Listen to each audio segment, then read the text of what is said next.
안녕하십니까. 토요일 아침 대구 MBC 뉴스투데이입니다. 주말인 오늘 대구와 경북 지역은 대체로 맑은 가운데 기온이 크게 오르겠습니다. 오늘 아침 최저 기온은 대구 11.1도를 비롯해 구미가 8.5, 안동이 6, 포항이 10.2도 등으로 어제와 비슷합니다. 낮에는 기온이 크게 올라서 대구 27도를 비롯해 20도에서 27도로 어제보다 기온이 더 올라가겠습니다. 대구 기상들은 당분간 낮과 밤의 기온차가 크겠다며 건강관리에 유의해 줄 것을 당부했습니다. 도시철도 3호선 운행이 시작됐지만 당분간 적자 운영이 불가피합니다. 여기에다 시내버스 재정 적자도 눈덩이처럼 불어나고 있어 대구시가 대중교통 요금 인상 카드를 만지작거리고 있습니다. 금교신 기자가 취재했습니다. 서울시는 최근 지하철 요금 200원, 시내버스 요금 150원을 올리기로 했습니다. 대중교통 부채를 더 이상 감당하기 어려웠기 때문입니다. 대구시의 사정은 어떨까? 대구 도시철도 1, 2호선의 운영 적자는 지난해 기준 990억 원으로 대구시가 전액 세금으로 지원했습니다. 대구 도시철도공사에 따르면 지난해 승객 한 명당 운송 원가는 2,153원이었지만 실제 운송 수익은 682원에 불과했습니다. 여기에다 3호선도 연간 최대 100억 원의 운영 적자가 예상되고 있습니다. 인천하고 서울은 거리 비례제, 또 그다음에 대전하고 부산은 이동 구간제, 1, 2 구간제를 하는데 우리가 요금도 제일 낮죠. 1,100원. 우리도 올리긴 올려야 됩니다. 대구 시내버스는 상황이 더 심각합니다. 지난 2006년 성인 현금 기준 900원이던 대구 시내버스 요금은 준공영제 이후 9년 동안 단 2차례 올라 1,200원이 됐습니다.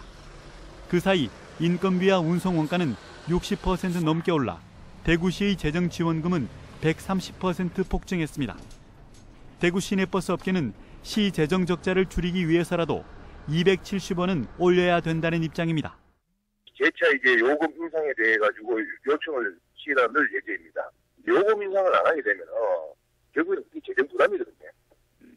대구시가 재정 부담을 더 제대로 부르니까. 대구시도 3호선 개통과 버스 준공영제 개혁이 마무리되는 대로 하반기 요금 인상을 검토할 계획입니다. 대구시가 한 해 대중교통에 지원하는 예산은 도시철도와 시내버스를 합쳐 2천억 원 정도입니다.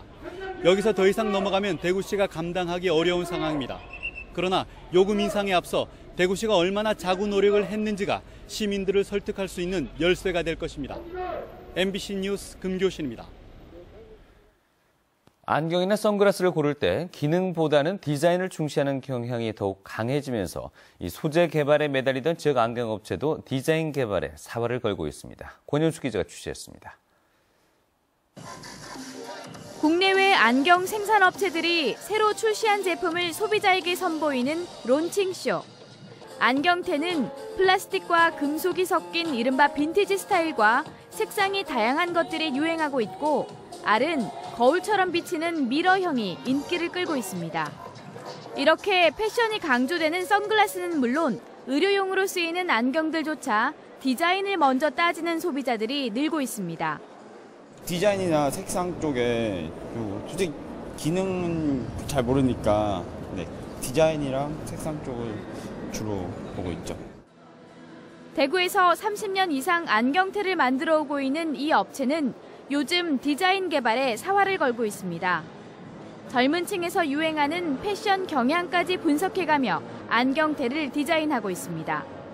패션업계에 계신 분들하고 많은 콜라보레이션도 이루어지고 있고 또 패션 동향에 따라서 컬러라든지 소재 선택이라든지 그런 부분에 있어서도 디자인에 많이 반영이 되고 있는 추세입니다. 그동안 지역 안경업계는 특수 소재의 안경테로 세계 시장을 휩쓸었는데 중국 업계가 바짝 추격하고 있어 디자인 개발이 더욱 중요해졌습니다. 하지만 선글라스를 중심으로 여전히 많은 소비자들이 기능이나 디자인보다는 브랜드에 초점을 맞춰서 제품을 구매하고 있습니다. 브랜드 파워가 다소 약한 지역 안경업계가 풀어야 할 숙제이기도 합니다. MBC 뉴스 권인수입니다. 오늘 오후 2시부터 국채보상운동 기념공원에서 대구 경북 공무원연대 4천여 명이 참가한 가운데 공무원연금 계약 저지 범국민대회가 열립니다. 집회가 끝난 뒤 삼덕 내거리와 수성교, 범어 내거리를 거쳐 새누리당 대구시당 앞까지 행진도 열릴 예정입니다. 경찰은 행진 코스 두세 개 차로에서 차량 통행을 통제할 예정입니다. 한편 경찰은 어제 민주노총 대구본부가 범어 내거리를 1시간가량 불법 점거했다며 검거 전담반을 편성해 처벌할 계획이라고 밝혔습니다. 2015 지구의 날을 기념하는 차 없는 거리 대구 시민생명축제가 오늘 중앙로 대중교통 전용 도로에서 열립니다. 대구 지속가능발전협의회와 지구의 날 대구위원회가 공동 주관하는 이번 축제는 이제는 우리가 나설 차례란 주제로 전시와 체험, 문화 공연 등 환경과 관련한 다양한 프로그램으로 꾸며집니다. 중앙파출소 앞에서는 자전거 동호인과 시민 500여 명이 참가하는 자전거 대행진이 열려 대구 시내 8km 구간을 달릴 예정입니다. 행사장인 반월당에서 대구역 내거리 구간은 오늘 밤 자정까지 차량이 전면 통제되고 시내버스 노선도 일부 조정됩니다. 한편 대구 고용노동청은 오늘 열릴 2015 지구를 위한 차 없는 거리 대구 시민생명축제장에 찾아가는 사회적 기업 이동 판매장을 운영할 예정입니다. 지역의 사회적 기업과 마을 기업 등 33곳이 로컬 푸드와 친환경 화장품 등을 전시 판매하고 다양한 체험 공간도 준비합니다. 노동청은 일하는 방식과 문화를 개선해 일과 삶의 균형을 찾자는 내용의 일가 양득 캠페인도 같이 진행할 예정입니다. 사상 최대 규모의 중국인 의료 관광객이 대구를 찾습니다.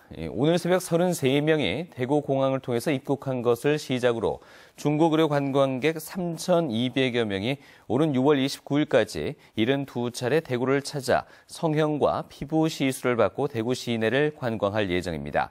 이들은 대구시와 업무 협약을 맺고 중국에 진출한 지역 의료기기 업체가 북경과 상해, 청도, 대련 등 중국 전역 14개 도시에서 모집한 의료 관광객들입니다. 대구시는 중국인 의료 관광객을 진료할 11개 병원을 확보하고 중국어 통역사 40명을 파견했습니다. 경상북도가 최근 포스트 물포럼 전략회의를 개최하고 세계 물포럼 성과를 비즈니스로 연결시키기로 했습니다. 북부권의 백두대간 청정수 개발, 서부권의 멤브레인 기반 물산업 육성, 동해안권의 해양 심층수 개발 등을 위해 2018년까지 6,300억 원을 투입합니다. 새마을 세계화 사업의 일환으로 추진해온 아프리카와 아시아 저개발국의 우물 파주기를 첨단 정수 사업으로 확산시키기로 했습니다. 또한 낙동강 국제물주간 행사를 대구 경북 국제물주간 행사로 격상시키고 싱가포르와 스톡홀름 등과 함께 세계 3대 물주간 행사로 육성해 나갈 방침입니다. 동양의 서해와 서양의 회화가 만나면 어떤 느낌일까요? 서해의 현대화를 추구해왔던 석용진 작가가 44번째 개인전을 대구에서 열고 최신작을 선보이고 있습니다. 윤태호 기자가 취재했습니다. 석용진 화백이 오랜만에 선보인 팔폭 병풍입니다. 동양의 서해 그리고 서양의 회화가 오묘하게 조화를 이루고 있습니다. 한자도 틀에 박힌 서체가 아니라 갑골 문자와 같은 상형 문자에다 초서나 행서를 섞어서 독창적인 서체로 탄생시켰고 특히 석화백의 특징이라고 할 수 있는 먹물을 물로 씻어낸 기법이 눈길을 끕니다. 조각보 형태로 십장생을 그린 이 작품은 여러 색깔을 사용해서 마치 서양의 유화를 보는 듯한 느낌을 자아냅니다.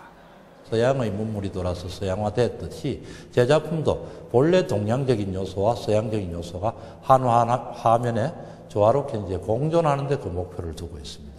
30년 넘게 서해의 현대화, 전통의 탈장르화를 추구해온 일사 석용진 작가는 이번에 44번째 개인전을 맞아 최신작 27점을 선보이고 있습니다.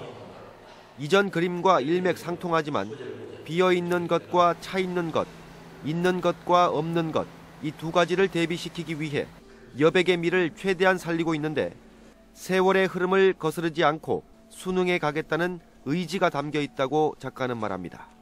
글씨가 사람과 더불어 함께 늙어간다는 얘기 있습니다. 전음보다는 좀 더 간결해지고 좀 더 함축적으로 변하고 좀 더 심화가 됐다 이렇게 볼 수가 있습니다. 석화백이 추구하고 있는 동서양의 조화는 지난달 독일과 뉴욕에서 열린 아트페어에서 호평을 받아 국내외 화단의 주목을 받고 있습니다. MBC 뉴스 윤태호입니다. 프로축구 대구FC가 오늘 오후 2시 대구 스타디움에서 충주 험매를 상대로 K리그 챌린지 6라운드 경기를 펼칩니다. 지난 월요일 고향과의 원정 경기에서 2대 0으로 승리하며 리그 4위까지 뛰어오른 대구FC는 최하위 충주에게도 승리하며 상위권 도약을 노리고 있습니다. 한편 대구FC는 오늘 경기에서 푸르게 이벤트를 통해 산불 방지 캠페인을 하며 기념품을 증정하고 유치원 어린이를 대상으로 축구야 놀자 프로그램도 출범식을 갖고 본격적으로 시작할 예정입니다. 새누리당 권은희 국회의원이 최근 서울에서 열린 제60회 정보통신의 날 기념 시상식에서 한국통신학회의 정보통신 대상을 받았습니다. 한국통신학회는 권 의원이 미래창조과학부를 신설하는 데 역할을 한 공로로 대상 수상자로 선정했다고 밝혔는데 권 의원은 상금 1,500만 원을 지역 IT 산업 발전을 위해서 기부할 예정입니다. 대구시교육청은 2011년 운영을 시작해서 내년 2월 지정기간이 끝나는 경신고와 경일여고, 대건고 등 3개 자사고를 올 상반기 처음으로 평가를 하기로 했습니다. 6개 평가 영역에 12개 평가 항목, 27개 평가 지표를 적용해 100점 만점에 60점 미만을 받은 학교는 교육부와 협의를 거쳐 지정 취소 여부를 결정합니다. 대구시 교육청은 다음 달부터 중학생이 있는 가족을 대상으로 가족 행복 카페를 운영하기로 했습니다. 매주 토요일 5주간에 걸쳐 운영하는 가족 행복 카페에서는 가족 이해와 존중, 게임 조절, 생활 습관 바꾸기 등의 프로그램을 운영합니다.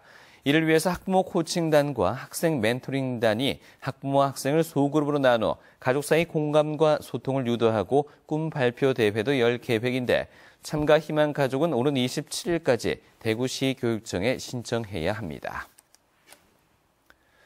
대구고등법원은 업체로부터 수천만 원을 받은 혐의로 기소된 에너지관리공단 윤모 전 부이사장의 항소심에서 징역 1년에 집행유예 2년, 벌금 500만 원과 추징금 7천여만 원을 선고했습니다.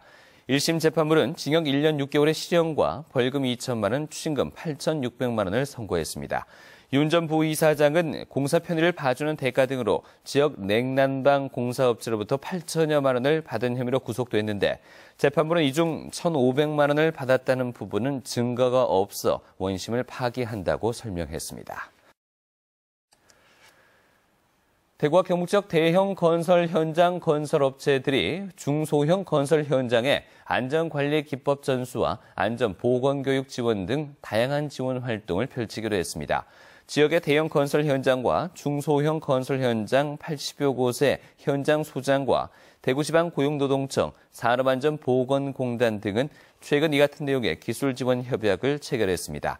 한편 지난해 지역의 산업재해자 8,200여 명 가운데 건설업이 28%가량을 차지했고 사망자는 전년에 비해서 14% 증가한 것으로 나타났습니다. 경상북도가 수산물의 고부가 가치 창출과 FTA 경쟁력 강화를 위해서 수산물 수출 산업 구조 혁신에 나섭니다. 경북 수산 발전을 위한 혁신 계획을 수립하고 180억이 투자되는 수출 산업 육성단지 조성을 위한 타당성 조사 및 기본 계획 용역을 실시할 예정입니다. 경상북도는 단순 가공 제품으로는 더 이상 수출에 한계가 있다고 판단해 고부가가치 가공식품 위주의 수출 구조로 재편하고 업종 간 조직화 및 규모화를 통해 동종업종 협업 체계를 구축할 예정입니다.